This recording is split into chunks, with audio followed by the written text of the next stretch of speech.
Good morning student. मैं हूं योगेश नागर और ये समय है आपका जो बायोलॉजी की क्लासेस आपकी रहती हैं।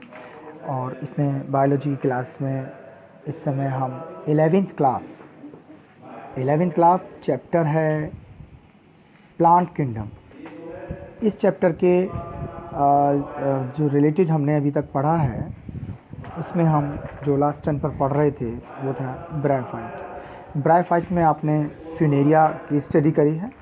मॉस कैप्सूल जो उसमें पाए जाने वाला कैप्सूल है, जो बहुत ही इम्पोर्टेंट इसका स्ट्रक्चर होता है, जो स्टडी आपने की है। स्टूडेंट्स, हमने फर्स्टली बताया था कि ब्रायोफाइटा को दो पार्ट्स में डिवाइड करा गया था, एक था मॉस और दूसरा था लिवरवॉर्ट। तो आज हम उस कैटेगरी की बात कर रहे हैं जिसमें लिवरवॉर्ट्स आते हैं। ये क्या है, लिवरवॉर्ट्स क्या है, सबसे पहले ये समझिए, उसके बाद इसके जर्नल कैरेक्टरिस्टिक्स को समझाते हुए हम आगे बढ़ेंगे। देखिए बेटा, लिवरवॉर्ट्स क्या होते हैं आपके सामने इस समय यहाँ पर स्क्रीन पर दिखाई दे रहा है, जो है एक लिवरवॉर्ट का ही एग्जाम्पल है। और ये है रिक्शिया, ये रिक्शिया है। एक्चुअल में होता क्या है बेटा, लिवरवॉर्ट ब्रायोफाइटा के वो प्लांट हैं जो बहुत ज़्यादा नज़दीकी रखते हैं, जो बहुत ज़्यादा रिजेम्बलिंग जिसकी रहती है एल्गी से। यानी वो प्लांट हैं जो एल्गी से डेवलप हुए हैं, एल्गी से डेवलप होने वाले प्लांट हैं। पहले ऐसे प्लांट हैं, हमने ब्रायोफाइटा के कैरेक्टरिस्टिक्स में भी आपको बताया था कि ये पहले ऐसे प्लांट हैं जिसमें रूट, स्टीम और लीव्स की इनिशियली फॉर्मेशन होती है, आंशिक रूप से विकास शुरू हो जाता है। तो यहाँ पर इसके और भी कैरेक्टरिस्टिक बताए थे हमने। तो आपके सामने आता है सबसे पहले लिवरवॉर्ट, इसका एग्जाम्पल आपके सामने है रिक्शिया। यहाँ पर आपको कुछ सबसे पहले मैं बताना चाहूँगा, इसके जो जर्नल कैरेक्टरिस्टिक्स हैं इसके बारे में हम बात करेंगे।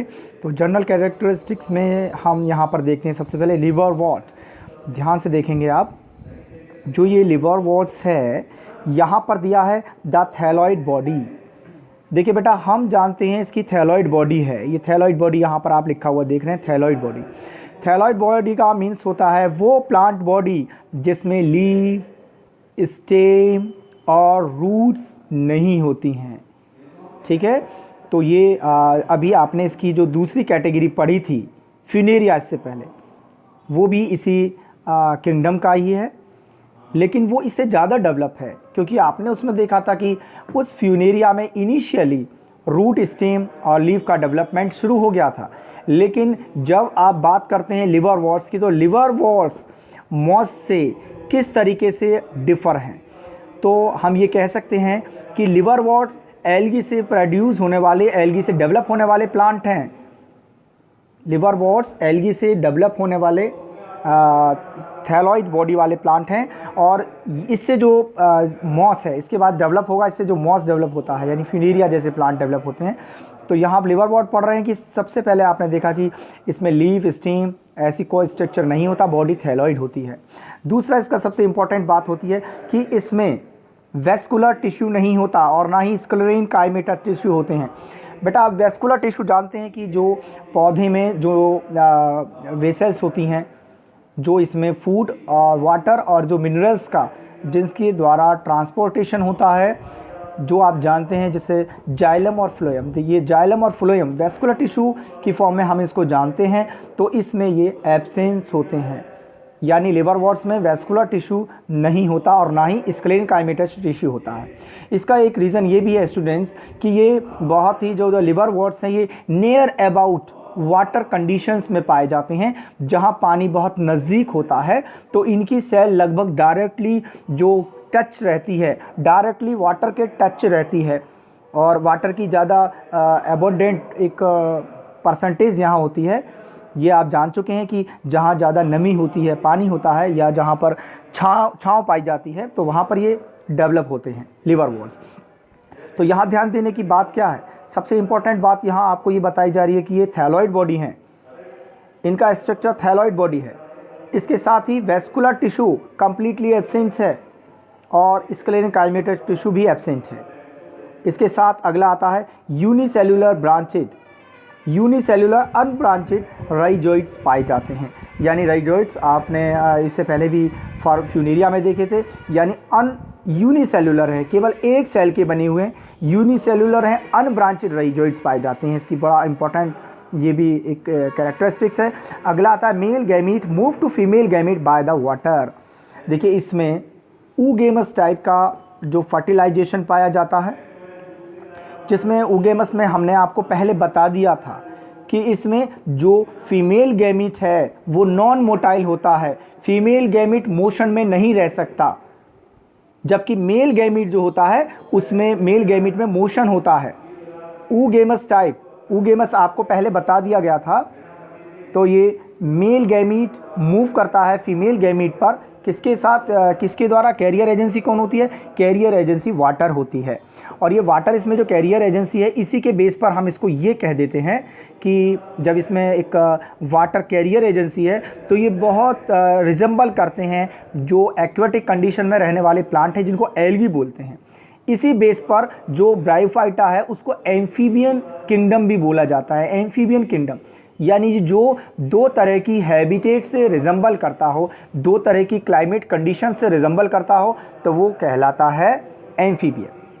एम्फीबियन किंगडम इसे प्लांट का बोला जाता है। इसके बाद आइए चलिए आगे चलते हैं। यहाँ पर आपको रिक्सिया दिखाई दे रहा है, इसकी एक स्ट्रक्चर छोटा सा हमने यहाँ आपको समझाने की कोशिश करी है। तो ये रिक्सिया है। आप इसमें देखेंगे स्टूडेंट्स की ये रिक्सिया, इसका जो अरेंजमेंट होता है इसे यहाँ पर कहा गया है रोसेट अरेंजमेंट। रोसेट अरेंजमेंट का मीन्स होता है कि जैसे आपने रोज़ फ्लावर देखा है, गुलाब का फूल देखा है, उसमें जो पंखड़ियों का अरेंजमेंट होता है जिसमें वो एक को एक ओवरलैप करती हैं, एक के पीछे एक लगी रहती हैं, ठीक उसी तरीके से इसकी ब्रांचेज भी यहाँ पर एक के पीछे एक, वन अनदर इसके बैक में ये अरेंज होती चली जाती है। तो जैसे कि वो गुलाब में आप देखते हैं अरेंजमेंट होता है, वैसे यहाँ इसे रोस्टल अरेंजमेंट कहते हैं। इसके साथ ही एक इसमें दूसरा जो इसका जो स्ट्रक्चर में मेन फीचर आता है वो है डाइकोटोनोमस ब्रांच। डाइकोटोनोमस ब्रांच होती हैं, ये आप देख रहे हैं कि जो हर एक ब्रांच है, each branch divide into two parts at its apical नोच, यानी अपने जो ऊपरी भाग पर प्रत्येक नोच दो भागों में डिवाइड हो जाती है। ये स्ट्रक्चर कहलाता है डाइकोटोनोमस ब्रांच। ये रिक्सिया का एक कैरेक्टरिस्टिक फीचर है। इसमें रोजेट अरेंजमेंट बताया और डाइकोटोनोमस ब्रांच होती है। इसके अलावा दूसरा ही इसका साथी है जो हम स्टडी करते हैं, जिसमें मार्केंशिया आता है। मार्केंशिया में रिबन लाइक, यहाँ पर आप देख रहे हैं लिखा हुआ रिबन लाइक, जहाँ पर रिक्सिया में डाइकोटोनोमस ब्रांच होती है, वहीं पर मार्केंशिया में आप देखते हैं रिबन लाइक ब्रांच होती है। इसका जो कंप्लीटली हम स्टडी करेंगे वो आगे चलेंगे। अब हम रिक्सिया के बारे में, इसके स्ट्रक्चर के बारे में थोड़ा सबसे पहले जानना शुरू करेंगे। सबसे पहले हम रिक्सिया का स्ट्रक्चर देखेंगे और उसके बाद हम मार्केंशिया को पढ़ेंगे। रिक्सिया और मार्केंशिया दोनों क्या हैं? दोनों ही ये एक तरीके से लिवर वॉल्स हैं, दोनों ही लिवर वॉल्स के मेंबर हैं। तो आगे चलते हैं। सबसे पहले हम देखते हैं रिक्सिया का क्या स्ट्रक्चर होता है। स्टूडेंट्स, यहाँ पर इंपॉर्टेंट बात थी जो हमने इसके कैरेक्टरिस्टिक फीचर बताए, जो आपको समझ जाने चाहिए। सबसे पहले ये कैरेक्टरिस्टिक फीचर बहुत ज़्यादा इंपॉर्टेंट हैं। तो आइए चलिएगा, अब चलते हैं जो रिक्सिया जो रिक्सिया का आप देख रहे हैं, जो रिक्सिया का जो स्ट्रक्चर है, क्या है रिक्सिया का स्ट्रक्चर आप देखते हैं। तो रिक्सिया में आप देख पा रहे हैं, यहाँ पर हमने ये स्ट्रक्चर दिखाया है। इस रिक्सिया में आप देखिए कि यहाँ पर इसमें डोर्सल व्यू है। डोर्सल व्यू ये इसका ऊपरी भाग है, यानी डोर्सल व्यू है जो आप देख पा रहे हैं। ये ऊपर से स्मूथ होता है और नीचे इसमें ग्रूव होती है। ऊपर से ये स्मूथ है, नीचे से इसमें ग्रूव होती है, जिससे ये डोर्सल व्यू पर देखने से पता लगता है। वहीं पर आप देखेंगे कि दूसरी ओर क्या है, अगर हम इसका वेंट्रल व्यू देखते हैं, यानी इसका जो निचला भाग होता है, तो निचले भाग में जो इसकी ग्रूव है, इस ग्रूव पर आप देखेंगे राइजोइड्स पाए जा रहे हैं। यहाँ आप देख पा रहे हैं राइजोइड्स हैं। राइजोइड्स का मेनली जो फंक्शन होता है वो होता है नरिशमेंट को ये टेकअप करते हैं, सॉइल से नरिशमेंट को टेकअप करते हैं और सॉइल से टच में रहता है ये। इसके साथ ही यहाँ पर बीच बीच में कुछ और स्ट्रक्चर पाए जाते हैं जिन्हें स्केल कहते हैं। ये आप इसके स्ट्रक्चर देख रहे हैं जो यहाँ पर ब्लू कलर से दिखाए गए हैं, जिसे स्केल्स कहते हैं। ये जो इसका जो कलर होता है वो वायलेट होता है, यानी बैंगनी रंग की होती हैं, वायलेट कलर के होते हैं। और ये वायलेट कलर के किसके कारण होते हैं? वायलेट कलर होने का कारण होता है कि इसमें एंथोसाइनिन पिगमेंट्स पाया जाता है। ये पिगमेंट से जो प्रेजेंस होता है स्केल में, जो है एंथोसाइनिन, और इसी एंथोसाइनिन की वजह से इसका कलर जो है वो हमें कैसा दिखाई देता है, वॉयलेट होता है। आइए कुछ और कैरेक्टरिस्टिक फीचर देखते हैं इसके जो बहुत ही इंपॉर्टेंट हैं। सबसे पहले आता है मोनेशियस है, यानी ये जो प्लांट आप देख रहे हैं, जो रिक्सिया है हमारे सामने, जो थैलस फॉर्म में होता है, इसमें आप देखिए कि मेल और फीमेल दोनों गैमीट्स जब एक ही थैलस पर प्रेजेंट होते हैं, ध्यान से सुनिए, जब मेल और female gametes are present at same thallus, जब एक ही थैलस पर होते हैं तो ये कहलाता है मोनेशियस कहते हैं। एक ही थैलस पर दोनों गैमीट मेल और फीमेल गैमीट्स प्रेजेंट हैं। और इसके साथ अब अगला कैरेक्टर्स हम देखते हैं, sporophyte have no foods and seta. जैसे कि आपने फ्यूनेरिया में देखा था, जो स्पोरोफाइट था जिसे आपने कैप्सूल बोला था, उसमें फुट, सीटा और कैप्सूल थे, लेकिन यहाँ पर ऐसा कोई स्ट्रक्चर नहीं पाया जाता।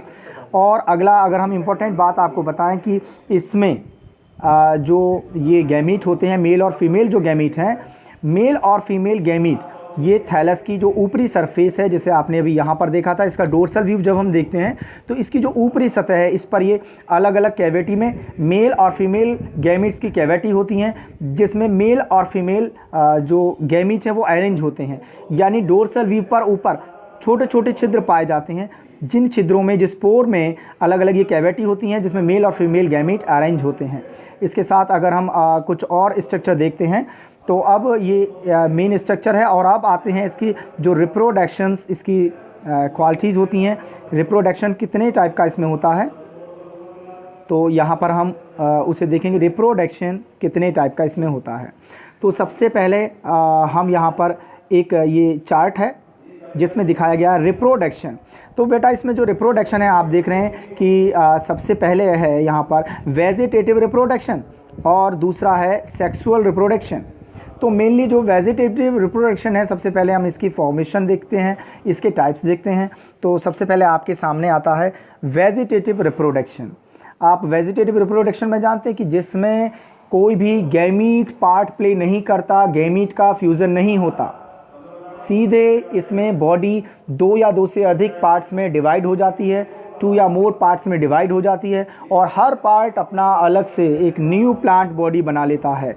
तो ये आपने देखा था यहाँ पर। अब हम आपको दिखा रहे हैं मेनली यहाँ 4 काइंड्स ऑफ वेजिटेटिव रिप्रोडक्शन के आप यहाँ देख पा रहे हैं, ये जो शुरू हुए हैं। तो सबसे पहले हम इन्हें देख पाते हैं। तो आप देखिए कि सबसे पहले जो वेजिटेटिव रिप्रोडक्शन है वो मेनली आपके सामने इस समय स्क्रीन पर है। तो इसमें होता क्या है बेटा, अगर हम इसका वेजिटेटिव रिप्रोडक्शन को देखें कितने टाइप का है, तो सबसे पहले है कि कई स्थितियों में ऐसा होता है कि जब जो थैलस है, हमने इस पर डाइकोटोमस जो ब्रांच आपको बताई थी, अगली ब्रांच है, इसके अगले भाग में इसका जो एपिकल रीजन है, यहाँ पर कुछ नोड बन जाती हैं। ये नोड धीरे धीरे थोड़ा एनलार्ज होती हैं, साइज़ और शेप में एनलार्ज होती हैं, जिनको ट्यूबुलर कहते हैं। ये मेनली बेटा होता है जब अनफेवरेबल कंडीशंस होती हैं। अनफेवरेबल कंडीशंस में ये जो ग्लैंड्स बनी हैं, ये आगे वाली जो जिसे ट्यूबर्स बोला है, ये इसकी फॉर्मेशन होती है। और जब अनफेवरेबल कंडीशंस के कारण, पानी की कमी के कारण, जब ये थैलस बेकार हो जाता है, ये थैलस सूख जाता है, तो उस समय ये मिट्टी में काफ़ी लंबे समय तक बनी रहती है। और जब अगली फेवरेबल कंडीशंस आती हैं, उन फेवरेबल कंडीशंस में ये इसको ग्रो करता है, जर्मिनेट करता है, नई प्लांट को ग्रो करता है। और इसके साथ ही अब अगला देखते हैं हम गेमा कप। ये गेमा कप क्या होते हैं बेटा? ये गेमा कप स्टूडेंट्स होता है कि इस पर एक कप शेप्ड, इसकी जो थैलस है, जो रिक्सिया का थैलस है, उसकी डोर्सल व्यू पर कुछ कप शेप्ड स्ट्रक्चर बन जाते हैं। ये कप शेप्ड स्ट्रक्चर आप देख पा रहे हैं, जिन्हें गेमा कप बोला जाता है। ये गेमा कप बोला जाता है। और इसमें अंदर स्पोर्स लाइक स्ट्रक्चर्स की फॉर्मेशन होती है। हर स्पोर्स जब यहाँ से रिलीज़ होता है तो वो जर्मिनेट होकर एक नया थैलस को बना देता है। इसी के साथ ही कुछ और स्ट्रक्चर इसमें होते हैं। कई बार ऐसे होता है कि ये यहाँ पर आप देख पा रहे हैं कि एडवेंटिटियस ब्रांच जो मेन थैलस है, यहाँ से कुछ अलग, कुछ विशेष प्रकार की, कुछ स्पेशलाइज आउटर ग्रोथ प्रोड्यूस होती हैं। कुछ स्पेशलाइज, कुछ अलग तरीके की आउटर ग्रोथ बनती हैं। हर ग्रोथ आगे चलकर, जैसे आप यहाँ देख रहे हैं एडवेंटिटियस ब्रांच, ये भी एक जो हमारा इसमें पाए जाने वाला वेजिटेटिव रिप्रोडक्शन है, उसका एक टाइप है। तो ये आप देख रहे हैं कि अलग जो ये ब्रांच बनती हैं, ये जो ब्रांच बनती हैं, ये ब्रांच भी मेन बॉडी, मेन थैलस से अलग होकर एक नया थैलस का फॉर्मेशन करती है। तो ये कुछ मेन टाइप थी। और इसके साथ एक और है कि कई बार जब ये थैलस गल जाता है, चलिए यहाँ पर देखते हैं। मान लीजिए कि ये थैलस है, यहाँ पर आपने सबसे पहले देखा था, इसे बोलते हैं फ्रेगमेंटेशन। जब मान लीजिए कंप्लीट एक हमारा थैलस दिखाई दे रहा है, थैलस के गल जाने की स्थिति में, अनफेवरेबल कंडीशंस में जब ये गल गया, डिकेड हो गया, तो इससे होता क्या है कि जब ये बीच का जो फ्यूजन रीजन था ये डिकेड हो गया, तो इसमें होता क्या है कि ऊपर का जो जितना भी रीजन है ये सब अलग अलग हो जाते हैं। इसमें ये सब जो पार्ट्स हैं इसके वो अलग अलग हो जाते हैं, जिससे कि हर पार्ट्स, इससे डिके से अलग हुआ हर पार्ट, इसके गलन होने के कारण से, इसके टूटने से अलग हुआ हर पार्ट्स आगे चलकर एक नए थैलस की फॉर्मेशन करता है। तो ये टाइप से आपको जो बताए गए कि ये फ्रेगमेंटेशन था। सबसे पहले फ्रेगमेंटेशन बताया, आपको ट्यूबर बताया, आपको यहाँ पर गैमा कप बताया, और आपको यहाँ पर बताया था एडवेंटिटियस के थ्रू बताया। तो ये था जो वेजिटेटिव रिप्रोडक्शन पाया जाता है, मेनली वेजिटेटिव रिप्रोडक्शन जो रिक्सिया में पाया जाता है, यहाँ पर आपने वो पढ़ा।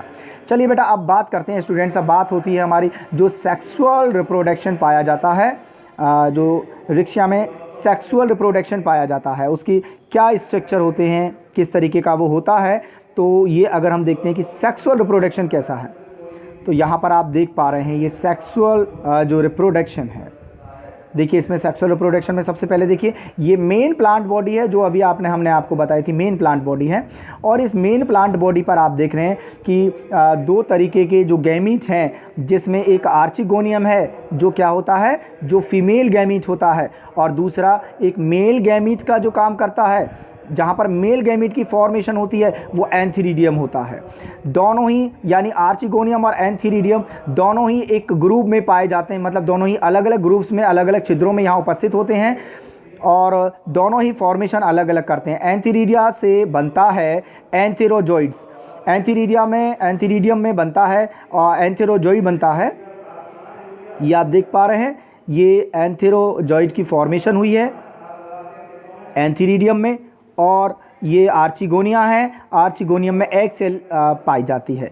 वाटर के थ्रू जब ये एंथीरिडियम आप यहाँ पर देख रहे हैं, एंथीरिडियम से निकले हुए ये एंथेरोजोइड्स जो हैं ये स्पाइरली होते हैं, ये फ्लैजिलेटेड होते हैं, और वाटर में ये मूव करने के कैपेबिलिटी इसमें होती है। वाटर में मूव करते हुए ये एंथीरिडिया से आर्चिगोनिया तक पहुँचते हैं, यानी एंथीरिडिया से आर्चिगोनिया तक पहुंच जाते हैं। तो दोनों के पहुंचने से जब ये एंथेरोजोइड ये आर्चिगोनिया में एग सेल से जाकर फ्यूज़ हो जाता है, तो यहाँ पर आप देख रहे हैं जाइगोट की फॉर्मेशन होती है, और ये जाइगोट की फॉर्मेशन के बाद धीरे धीरे यहाँ पर एक स्ट्रक्चर बनता है, डेवलपमेंट होता है, और ये आगे चलकर छोटे छोटे स्पोर मदर सेल में बढ़ जाती है। ये स्पोर मदर सेल में बढ़ जाती है। इसके बाद स्पोर मदर सेल में यहाँ पर जो कि 2n आप देख रहे हैं, यहाँ पर मियोसिस होती है, रिडक्शन डिवीज़न यानी अर्धसूत्री विभाजन होता है, जिसके बाद अलग अलग स्पोर्स, हैप्लॉइड स्पोर बनते हैं, और ये यहाँ से लिबरेट हो जाते हैं, यहाँ से रिलीज़ हो जाते हैं, और रिलीज़ होने के बाद ये पानी के थ्रू यानी वाटर करंट के थ्रू मूव कर जाते हैं, और अलग अलग जाकर यहाँ पर ये जहाँ भी जर्मिनेट होते हैं, इन्हें प्रॉपर फेवरेबल कंडीशंस मिलती है, वहाँ ये नए थैलस को बना देते हैं। तो इस प्रकार से ये आपने जो फंक्शन था देखा, सेक्सुअल रिप्रोडक्शन जो पाया जाता है रिक्सिया में पाया जाता है। तो स्टूडेंट्स ये आज के थोड़े मेन फीचर्स थे जो आपको बताए, मैंने रिक्सिया के बारे में बताया। और जो आपको अभी भी अगर कुछ क्वेरीज में रहती है, कुछ चीज़ नहीं समझ में आती, तो आप उसकी जानकारी ले सकते हैं। यहाँ पर बेटा आपको दिखाया गया इंटरनल स्ट्रक्चर ऑफ रिक्सिया। ये इंटरनल स्ट्रक्चर है रिक्सिया का। तो इसमें आप देखिएगा कि सबसे पहले इसमें नीचे पाया जाता है एक स्टोरेज जोन, जहाँ पर फूड स्टोर होता है।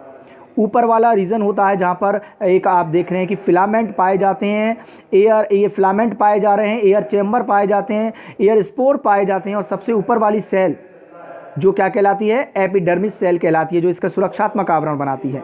मेनली ये जो पार्ट्स है, आप जो ये सारा पार्ट जो देख रहे हैं बेटा स्टूडेंट्स, ये पार्ट ही फोटोसिंथेसिस की जो रिएक्शन है वो यहाँ कंप्लीट होती है, और ये अपना फूड बना पाने में सक्षम रहता है, कैपेबल होता है, और अपना फूड बनाता है। इसके फूड बनाने के बाद ये नीचे के इस पोर्शन में इसको ट्रांसमिट कर देता है, यहाँ पर ये फूड स्टोर हो जाता है, ठीक है। और इसके साथ ही जो नरिशमेंट टेकअप ये करता है, वो नरिशमेंट टेकअप कहाँ से करता है, वो नरिशमेंट टेकअप इसमें होता है इस राइजोइड्स के थ्रू, ये राइजोइड्स नीचे पाए जा रहे हैं। तो स्टूडेंट, ये अभी तक आपने पढ़ा जो आपका रिक्सिया था, ये आपके लिवरवर्ट का बहुत ही इम्पोर्टेंट एग्जाम्पल है रिक्सिया। अगली जो वीडियो है उसमें हम आपको मार्किंशिया के बारे में बताएंगे, उसका एक्सप्लेनेशन है थोड़ा सा। तो अभी आप केवल इसको ध्यान से पढ़िए, देखिए, सुनिए और उसके बाद अपनी फेयर कॉपी पर इसको करने का प्रयास कीजिए। कोई भी अगर आपको क्वेरी आती है, कोई भी प्रॉब्लम आप फेस करते हैं तो आप हमें कांटेक्ट कर सकते हैं। और इसी के साथ धन्यवाद।